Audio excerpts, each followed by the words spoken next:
அன்பார்ந்த எனதருமை யூடியூப் நேயர்களுக்கு அதாவது குழந்தைகள் அப்பா ஒரு குறிப்பிட்ட ஸ்டேஜுக்கு மேலே வயசாகும்போது அம்மா அப்பா அப்பா அப்படின்னு சொல்லி வரும்போது குழந்தைகள்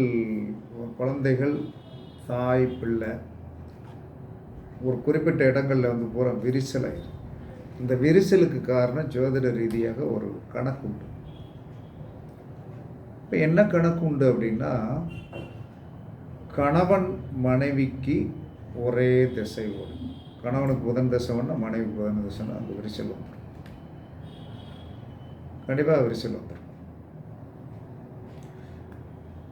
மகனுக்கு ஒரு திசை ஓடிக்கிட்டு இருக்கு, அந்த திசை உண்டான கிரகம் அப்பாவுக்கு பாதகம் செய்யும். இப்போ ஒரு குழந்தைக்கு ஓடிக்கொண்டு இருக்கிற திசை அது தகப்பனுக்கு என்ன சொன்ன 6, 8, 12 அந்த அந்த அவருக்கு ஓடிக்கொண்டு இருக்கிற கிரக திசை தகப்பனுக்கு கணக்கு பார்க்கும்போது, இப்போ ஒருத்தருக்கு புதன் திசை ஓடிக்கிட்டு இருக்குன்னு வைங்களேன், அப்பாவுக்கு இந்த புதன் திசை 12 கூடிய திசையாக இருந்ததுன்னா நோய்வாய்ப்பட்டு பிரச்சனை வந்து. அப்போ இதெல்லாம் ஜோதிடத்தில் ஒரு இலக்கை சரியாக பிடித்து போக தெரிய வேண்டிய ஒரு அவசியத்தில் தான் எல்லா மனிதனும். அப்போ இதுக்கு என்ன செய்வது அப்படிங்கிற ஒரு பேசிக்கலி அப்பா மகன் உறவில் விரிசல் ஏற்படக்கூடாது. அது பெரும்பாலான குடும்பங்களில் வயதானவர்களை கால சந்தர்ப்பத்தால் அவர்கள் பார்க்க முடியாத ஒரு சூழ்நிலைகள். இவர்கள் தனிமரமாக இங்கே ஆண்டுக்கிட்டு பெத்து வளர்த்தமே, நம்ம என்ன கடைசியில் அனாதைகளாக உட்கார்ந்துருக்க வேண்டியது இருக்கிற கவலை, இப்படியெல்லாம் ஏற்பட்டு கொண்டு இன்னும் நடந்து கொண்டு இருக்கு. அதனால் என்ன சொல்கிறான்னா, தகப்பனுடைய லக்கணம் கும்பமாக இருந்தால் மகன் சனியோடைய நட்சத்திரத்தில் பிறக்கக்கூடாது. நல்ல யோசனை பண்ணிட்டு. தகப்பன் சுக்கிரனுடைய லக்கணமாக இருந்தால் குழந்தை பரணி போராட்டத்தில் பிறக்கக்கூடாது. இதெல்லாம் நல்லா பரிச்சித்து பாருங்க. ஒருத்தர் மேச லக்கணத்தில் போய் பிறந்தாச்சுன்னா அவனுடைய குழந்தைகள் செவ்வாயுடைய நட்சத்திரத்தில் போய் பிறந்துருச்சுன்னு வைங்க, 2 பேரும் ஃபைட்டிங் மாஸ்டர் தான். ஒருத்தருக்கு ஒருத்தர் என்ன சொன்னா நோ, உனக்கு ஆகாது எனக்கு ஆகாது அப்படின்றான். அப்போ ஒருத்தனுடைய லக்கணாதிபதி, உங்களுடைய லக்கணாதிபதி ஒரு நட்சத்திரத்தில் போய் உட்கார்ந்துருக்காருன்னு வைங்க. ஒருத்தருடைய லக்கணாதிபதி அசுவதி நட்சத்திரத்தில் போய் உட்கார்ந்துருக்கோம். உங்களுடைய நாம் பிறந்த நட்சத்திரத்திற்கு உண்டானவர் பிறந்த லக்கணம் ஒரு ரிஷப லக்கணம்னு வைங்க. அந்த ரிஷப லக்கணத்திற்கு உண்டான சுக்கிரன் மூல நட்சத்திரத்தில் போய் உட்கார்ந்திருந்தார் என்று சொன்னார். அந்த மூல நட்சத்திரத்தில் ஒருத்தன் உங்கள்கிட்ட உங்களிடம் வந்தான்னா உங்களுக்கு அவன் இம்சைக்காரனாகத்தான் இருப்பான். இம்சைக்காரனாகத்தான் இருப்பான். அவனால் உங்களுக்கு எந்த பிரயோஜனம் இருக்கு? ஏன்னா நீங்கள் எந்த இடத்துல உட்கார்ந்துருக்கீங்களோ அந்த நட்சத்திரத்திலே ஒருத்தன் வந்துட்டான்னா என்ன சொல்கிறான்னா, உங்களுக்கு அது பெரிய ப்ளஸ் பாயிண்ட்டுன்னு நீங்கள் நினைக்கிறது தவறு. அப்போ என்ன சொல்கிறான்னா சாஸ்திரத்தில்,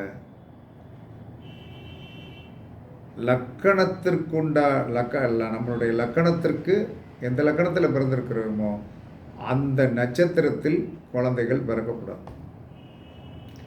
எந்த ராசியில் போய் பிறந்திருக்கிறோம், எந்த ராசியில் போய் பிறந்திருக்கிறோமோ அந்த ராசிக்குண்டான கிரகம் இருக்கு இல்லையா, அது லக்கணமாக வரக்கூடாது. இப்போ ஒருத்தர் வந்து துலாம் ராசியில் போய் பிறந்தால் சுக்கிரனுடைய நட்சத்திரத்தில் குழந்தைகள் பிறக்கக்கூடாது. அதே வந்து என்ன சொல்கிறான்னா வந்து ராசி என்று சொல்லி வரும்போது என்ன சொல்கிறான்னா வந்து இப்போ ஒருத்தர் துலா ராசியில் போய் பிறந்திருக்கிறார். துலா ராசியில் போய் பிறந்து அவருக்கு வந்து என்ன சொன்னால் சுக்கிரனுடைய லக்கணங்களில் வந்து குழந்தைகள் பிறக்கக்கூடாது. அதனால் ஒரு பெரிய போராட்டம், காலமெல்லாம் ஒரு பிரச்சனை வந்துக்கிட்டே இருக்கும். அதற்கடுத்து நம்மளுடைய நட்சத்திரத்துக்கு 11வது நட்சத்திரத்திலிருந்து குழந்தைகள் பிறக்கக்கூடாது. நம்மளுடைய நட்சத்திரத்திற்கு 11வது நட்சத்திரத்தில் வந்து குழந்தைகள் பிறக்கக்கூடாது. பிறந்தால் வந்து அதனால் காலமெல்லாம் அவங்களுக்கு ஒரு பிரச்சனை இருந்துகிட்டே தான் இருக்கும். அதை நீங்கள் சால்வேஷன் பண்ணி கொடுத்துட்டே தான் இருக்கும். அது உங்கள் தலைமையில் தான் உட்காந்துருக்கும். நம்மளுடைய லக்கணத்திற்கு 11வது லக்கணத்தில் குழந்தைகள் பிறக்கக்கூடாது. மற்றதில் போய் பிறக்கும். அப்போ இதெல்லாம் வந்து என்ன சொல்கிறேன்னா குடும்பத்தில் விரிசல்களை கொடுக்கும். இது இனிப்பு போன்ற விஷம்.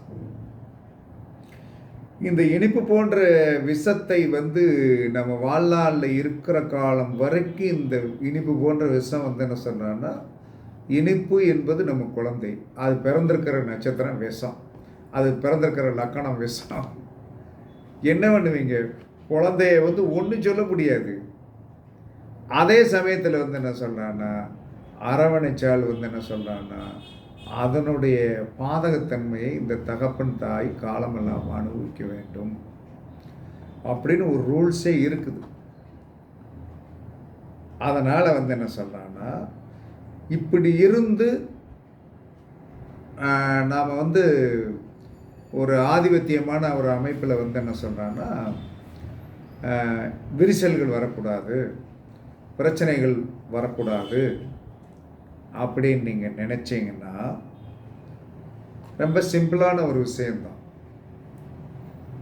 அந்த சிம்பிளான விஷயம் அப்படின்னு சொல்லி வரும்போது என்ன சொன்னேன்னா இதுக்கு ஒரு ஜோதிட சாஸ்திரத்தில் வந்து ஒரு அழகான வழி. நீங்கள் ரொம்ப எந்த கோயிலுக்கும் போக வேண்டாம், எந்த இடத்திற்கும் போக வேண்டாம், பிரச்சனையும் வரக்கூடாது. நம்முடைய வாழ்நாளில் வயதான காலத்தில் வந்து நிம்மதியாக இருக்கணும், பிரச்சனை இருக்கக்கூடாது. அப்போ நாம் என்ன செய்யணும் அப்படின்னு நீங்கள் நினச்சிங்க என்ன செய்யணும் அப்படின்னா மஞ்சள் பொடி. பிரச்சனை பெருசாக பேசுகிறீங்களே சார், சின்ன பரிகாரமாக இருக்குன்னு நினச்சிடாதீங்க. அதுக்குள்ளே ஒரு ரகசியம் இருக்குது. ரகசியம் என்பது இவ்வளோ தான். நான் சொல்கிறத நீங்கள் செஞ்சீங்கன்னா அப்படி வந்து நம்மளுடைய லக்கணத்திற்குண்டான நட்சத்திரத்தில் குழந்தைகள் பிறந்து விட்டால் அதோடைய வதைகளை நீங்கள் அனுபவித்துக் கொண்டிருப்பீர்கள். நம்மளுடைய ராசிக்கு உண்டான லக்கணங்களில் போய் பிறந்து விட்டீர்கள். ஒருத்தர் சுக்கரனுடைய நட்சத்திரத்தில் போய் நீங்கள் பிறந்திருக்கீங்க. சுக்கரனுடைய நட்சத்திரத்தில் போய் நீங்கள் வந்து பரணிபுரம் போராட்டத்தில் போய் பிறந்து உங்களுடைய குழந்தை வந்து என்ன சொன்னான்னா துலாமோ அல்லது என்ன சொன்னான்னா வந்து ரிஷப லக்கணமாக பிறந்தால் பாடு பெரிய பிரச்சனை தான். அதில் மாற்றம்லாம் கிடையாது. ஒருத்தர் வந்து என்ன சொன்னான்னா வந்து கும்பராசியாக பிறந்து அல்லது கும்பலக்கணமாக பிறந்து சனியுடைய நட்சத்திரத்தில் போய் பிறந்த பிரச்சனை தான். இதெல்லாம் யாரும் நீங்கள் வந்து என்ன சொன்னா ஒரு இனிப்பு போன்ற விஷமாக நீங்கள் அனுபவித்து கொண்டிருப்பீர்கள். அதை வந்து என்ன சொன்னால் பெற்ற பிள்ளைகள் அல்லது வந்த மருமகனும் அப்படித்தான். நல்ல யோசனை பண்ணி பார்த்துக்க. மருமகனும் அப்படித்தான். நம்ம எடுக்கும்போது நம்மளுடைய லக்கணத்தில் நம்மளுடைய லக்கணம் என்ன லக்கணமோ அந்த நட்சத்திரத்தில் மருமகள் வரக்கூடாது. நம்மளுடைய லக்கணம் என்ன லக்கணமோ அந்த நட்சத்திரத்தில் மருமகன் வரக்கூடாது. நம்முடைய லக்கணம் என்ன லக்கணமோ அந்த நட்சத்திரத்தில் நண்பர்கள் வரக்கூடாது. நம்மளுடைய லக்கணம் என்ன லக்கணமோ அந்த நட்சத்திரத்தில் போய் வந்து என்ன சொல்கிறான்னா வந்து கொண்டாட்டி வரக்கூடாது. சொன்னோடி கேட்க மாட்டாங்கங்க, பிரச்சனைகளை கொடுத்துருவாங்கங்க. நம்மளை வந்து என்ன சொல்கிறான்னா வந்து அப்படியே வந்து என்ன சொல்கிறான்னா ஒரு மரியாதைக்குரிய நபர்களாக நம்ம பார்க்க மாட்டாங்க. அதனால தான் ஜோதிடர் கடல் இந்த கடலில் வந்து என்ன சொன்னால் யாராலையும் முத்தி எடுக்கணும். ஒவ்வொன்றும் அந்த நமக்கு அதை கிரகிச்சு வீடியோவை போட்டு விட்டுறோம். இது காலத்தால் என்றைக்கு அழியாது, எப்படி இருந்தாலும் இருக்கத்தானே செய்யும். அப்போ நீங்கள் வந்து ஒரு நபர் வந்து நம்மளை தேடி வருகிறார் என்று சொன்னார், நம்மளுடைய பிறந்த நட்சத்திரத்திற்குண்டான லக்கணங்களில் அவர் வந்து விட்டார்னா அப்படியே வந்து என்ன சொன்னால் பேக்கப் பண்ணி அப்படியே ஓகே பண்ணிவிட்டு, நம்மளுடைய பிறந்த நம்மளுடைய பிறந்த லக்கணத்திற்கு அல்லது பிறந்த ராசிக்கு நட்சத்திரங்கள் நம்மகிட்ட பக்கத்தில் வந்துட்டாங்கன்னா அவர்களால் நமக்கு வந்து என்ன சொன்னால் பிரச்சனை தவிர வேறொன்றும் வரவே வராது. அவர்களை நீங்கள் கலட்டவும் முடியாது, நகட்டவும் முடியாது. நகட்டவும் முடியாது. ராசிக்கும் இதாங்குது, லக்கணத்துக்கும் இதாங்குது. ராசிக்குண்டான நட்சத்திரம் என்னதோ அந்த நட்சத்திரத்தில் லக்கணம் வரக்கூடாது. சுக்கரனுடைய நட்சத்திரமோ துலாமோ ரிஷபமும் வரக்கூடாது. வந்தால் அவர்கள் வந்து உங்களிடம் ஏதோ ஒன்றை வந்து என்ன சொன்னான்னா வந்து அவர்களுடைய குறைகளை நீங்கள் சரி பண்ணி கொடுத்து கொண்டே இருக்க வேண்டும். காலம் பூரா இதான்.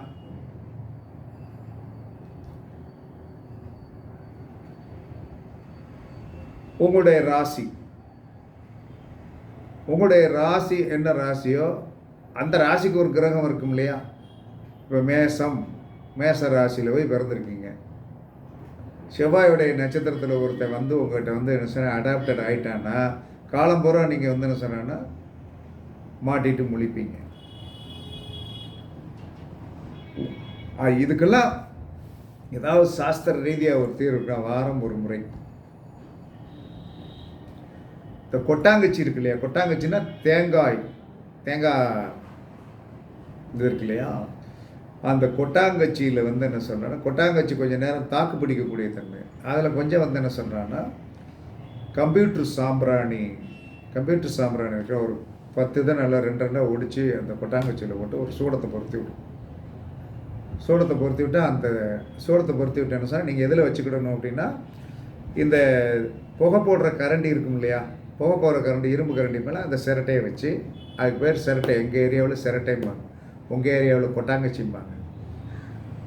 அந்த சிரட்டையை அந்த என்ன சொன்னாங்கன்னா சாம்பிராணி கரண்டியில் வச்சு அதில் வந்து ஒரு கம்ப்யூட்டர் சாம்பிராணி ஒரு 10 இது 2 ஒடிச்சு போடுங்க. போட்டோன்னா ஓரளவு மேலே வந்துடும். அதில் ஒரு சூடத்தை பொருத்தி விடுங்க. நல்லா தணல் வரட்டும். தணல் வந்த பிறகு மஞ்சள் பொடி அதில் லைட்டாக போடுங்க. வசம்பு வந்து பவுடராக வசம்பை வந்து ஒரு 10-15 ரூபாய்க்கு வாங்கி நல்லா பீஸாக வெட்டி மிக்சியில் போட்டு அடித்து வந்தேன்னு சொன்னால் 2-3 தடவை அடித்தீங்கன்னா நல்லா பவுடராகிடும். இந்த மஞ்சள் பொடியையும் வசம்பு பவுடரையும் மிக்ஸ் பண்ணி வச்சுக்கிடுங்க எப்பயுமே வீட்டில்.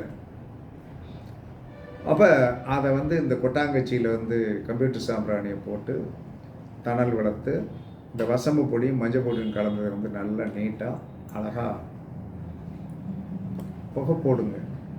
சிரட்டை பிடிச்சி எரியட்டும். ரொம்ப அது வந்து என்ன சொன்ன கர்மாவை அழிக்கக்கூடிய சக்தி வந்து சிரட்டைக்கு உண்டு. யார் ஒருவர் வீட்டில் வந்து என்ன சொன்னான்னா சிரட்டையின் அடிப்பாகத்தில் வந்து ஓட்டை விழுகாமல் வந்து தேங்காய் சில்லாம் அழகாக எடுத்து ஒரு தேங்காய் 2 சமமாக அழகாக உடைத்து அதில் இருக்கிற வந்து என்ன சொல்கிறான்னா வந்து அந்த தேங்காய் சில்லை எடுத்துட்டு வாரத்தில் ஒரு முறை ஒரு மனிதன் தான் பிறந்த கிழமையில் வருகின்ற ராகு காலத்தில் அதில் நல்லெண்ணெய்யோ நெய்யோ போட்டு நீங்கள் விளக்கு போட்டீர்கள் என்று சொன்னால் தோஷங்கள் வந்து பலவிதமான தோஷங்கள் வந்து என்ன சொன்னால் மொத்தம் வந்து 241 தோஷங்கள் உண்டு மனுஷன். இதை இவன் கடந்து போகிற வரைக்கும் வந்து இவனுடைய இது இருக்கும். இதையெல்லாம் கடந்து முடிச்சானா இறைவன் கூப்பிட்டுருவார். அதுக்கடுத்து தோஷத்தை முடிச்சாச்சு. முடிக்காதவன் திரும்ப பிறக்கிறான், முடிக்காதவன் திரும்ப பிறக்கிறான். 241 தோஷம் என்னன்னு நமக்கு தெரியாது, ஆனால் 241 தோஷங்கள் இருக்கிறது. அப்போ இந்த கொட்டாங்குச்சியில் வந்து தணல் வளர்த்து மஞ்சள் பொடியும் வசம் பவுடர் மிக்ஸ் பண்ணி போட்டிங்கன்னா இந்த குழந்தைகள் ஒரே திசை ஓடுகின்றது அப்படின்னா பிரச்சனை வந்துடும். பொண்டாட்டி புருஷனுக்கு ஒரே திசை ஓடுதுன்னா பிரச்சனை வந்துடும். இதெல்லாம் 100% உண்மை. இதை அனுபவத்தில் பார்த்து அந்த வதத்தையெல்லாம் பட்டிருக்கோம். அதனால தான் இதுக்கு தீர்வு என்பது என்ன சொல்கிறான்னா, மஞ்சள் பொடியும் வசம்பும் கலந்து வச்சுக்கிடுங்க. வாரத்தில் ஒரு நாள் கண்டிப்பாக அந்த குழந்தைகள்லாம் வீட்டில் இருக்கும்போது பொண்டாட்டியில் வைக்கும்போது சந்தோஷமாக இருக்கும். இந்த புகையை எடுத்து போடுங்க. கமன்னு எரிஞ்சாலும் நல்லா வீட்டுக்குள்ளே அந்த ரெஃப்ளெக்ஷன் உள்ளே இருந்து பரவிடும். வரும்போது தகப்பன் குழந்தைகளுக்குள்ளே இருக்கிற விரிசல்கள், கணவன் மனைவிக்குள்ளே இருக்கிற விரிசல்கள், நண்பர்களால் என்ன சொன்னான தவிர்க்க முடியாத நண்பர்களை அவாய்ட் பண்ணவே முடியாது. வந்துடுவான், கால் கடியில் உட்காருவான். பெண்களால் ஏற்படக்கூடிய சில அவல நிலைகள், பெண்களில் சில இதுகளில் ஏதோ சின்ன சிக்கல்களில் மாட்டியிருப்பீங்க. அது என்ன சொன்னான்னா வாழ்க்கை ஃபுல்லாக உங்களை தேடக்கூடியதாக ஒரு சூழ்நிலைகளை எதற்கு வந்துவிடும் என்று சொன்னால், நீங்கள் பிறந்த லக்கணத்திற்கோ ராசிக்கோ உள்ள நட்சத்திரத்தில் ஒரு நட்பு வந்துவிட்டது என்று சொன்னால், அது காலம் பூரா உங்களை என்ன சொன்னான்னா காலை சுட்டிய பாம்பாக இருக்கும். ஏதோ ஒன்றிடம் உங்களுக்கு உயிர்காரகத்தை எதிர்பார்க்கும் அல்லது பொருள்காரகத்தை எதிர்பார்க்கும். இதில் ஒரு சங்கடத்தை நீங்கள் படுவீங்க. அந்த சங்கடம் என்ன சொல்கிறான்னா உங்களை காலமெல்லாம் என்ன சொல்கிறான்னா இனிப்பான விஷம் அப்படின்ட்டான். இனிப்பான விஷத்தை நீங்கள் படுவீர்கள். அதனால் இந்த ரகசிய முறை கொட்டாங்கச்சி ப்ளஸ் மஞ்சள் பொடி, வசம்பு பவுடர், கவிட்டு சாணி பிராணி வச்சு என்ன சொன்னால் அழகாக நீங்கள் நீட்டாக அழகாக வாரம் ஒரு முறை என்ன கிழமைனாலும் கர்மா அப்படின்னு சொல்லக்கூடியது ஒன்றே ஒன்று தான். சனிக்கிழமை போடுங்க. சனிக்கிழமை நீட்டாக போட்டு என்ன சொல்கிறான்னா அந்த கொட்டாங்கச்சி நல்லா எரிஞ்சாலும் பரவாயில்லை. அதற்கு அடுத்து என்ன சொன்னால் எரிஞ்ச தணல் அப்படியே ஏன்னா நீங்கள் சாம்பிராணி கரண்டி மேலே தானே அந்த கொட்டாங்கச்சியை வைக்கிங்க. அதை அப்படியே அதில் தணந்து விழுந்த பிறகு அப்படியே வச்சுருங்க. ஒரு கட்டில் வைக்கலாம், இல்லை போய் தள்ளி உள்ளுக்குள்ளே எங்கேனே புகை போகிற மாதிரி நல்லா புகை போய் நல்லா முடிஞ்ச பிறகு மறுநாள் காலையில் ஒரு கண்ணாடி கவரில் அந்த கொட்டாங்கச்சி அப்படியே என்ன தட்டி நீட்டாக என்ன சொன்னோம்னா இதில் முன்கோட்டு போட்டுரும், தண்ணீரை கொண்டு போய் போட்டுரும். இப்படி ரெகுலராக வாரம் ஒரு முறை செய்யுங்க. இந்த உறவுகளில் ஏற்படக்கூடிய விரிசல்கள், நம்மளுடைய நட்சத்திரங்களில் லக்கணமாக பிறந்திருக்கிறவர்களும், நம்முடைய ராசியில் லக்கணமாக பிறந்திருக்கிறவர்களும், நம்முடைய லக்கணங்களே நம்ம வீட்டில் குழந்தைகள் நட்சத்திரங்களாக பிறந்திருப்பவர்கள் வீட்டிலும் இருக்கின்ற இடர்பாடுகள், சங்கடங்கள் தீர்வதற்கு இது ஒரு அற்புதமான பரிகாரம். பரிசித்து பாருங்கள். கண்டிப்பாக உங்களுடைய வாழ்க்கை என்ன சொன்னான்னா இந்த விரிசல்கள் வராமல் சில நேரங்களில் சில அமைப்புகள் அவாய்ட் பண்ண முடியாத ஒரு லெவல் இருக்கும். அந்த அவாய்ட் பண்ண முடியாத ஒரு லெவல் அப்படின்னு சொல்லி வரும்போது நீங்கள் வேறு வழி இல்லாமல் தாழ்ந்து போக வேண்டிய ஒரு சங்கடங்களையும் நிர்பந்தங்களையும் ஏற்படுத்தும். இப்போ ஒரு துலாலக்கணத்தில் போய் பிறந்துட்டீங்கன்னா சுக்கிரனுடைய நட்சத்திரம் வந்துருச்சு அப்படின்னா அதை எவ்வளோ தூரத்துக்கு ஒதுக்க முடியுமோ ஒதுக்கிறோம். இல்லைன்னா காலம்புறம் கையேந்திட்டே இருக்கும். கையேந்துறது எல்லா நாளுமே என்ன சொன்னான்னா கையேந்து கொண்டிருந்தால் என்ன செய்வீர்கள்? அப்போ கர்மாவை விளக்கணும். இல்லை, அது ஓடாது. ஓடாது. அது வாழ்நாளுக்குள்ள உங்களை பின் சுற்றி வருகின்ற கர்மா. இது நல்லா புரிஞ்சுக்கிடுங்க. நம்மளுடைய நட்சத்திரங்களில் லக்கணம், நம்முடைய லக்கணங்களில் நம்மளுடைய லக்கணம் நாம் என்ன லக்கணத்தில் பிறந்திருக்குமோ அதில் நட்சத்திரங்கள் வந்துவிட்டால் கண்டிப்பாக துன்பம். இது மகளுக்கும் பிறந்தும், மகனுக்கும் பிறந்தும், மருமகனுக்கும் பிறந்தும், மருமகளுக்கும் பிறந்தும், சித்தப்பேன், பெரியப்பேன், பாட்டேன், பூட்டேன், அத்தனை பேருக்கும் பொருந்தும். இதில் மாற்றுக்கருத்தே கிடையாது. இதிலிருந்து நீங்கள் சங்கடமில்லாமல் இருப்பதற்கு இதை பயன்படுத்துங்கள். கண்டிப்பாக வெற்றி பெறுவீர்கள் என்று கூறி உங்களிடமிருந்து விடைபெறுவது சிப்பிப்பாறை ஜோதிடர் சாதி ராகவன் ஜெயபாலாஜி. சுகமே சொல்க, சுகமே சொல்க. வாழ்க வளமுடன், வாழ்க வளமுடன். வணக்கம், வணக்கம், வணக்கம்.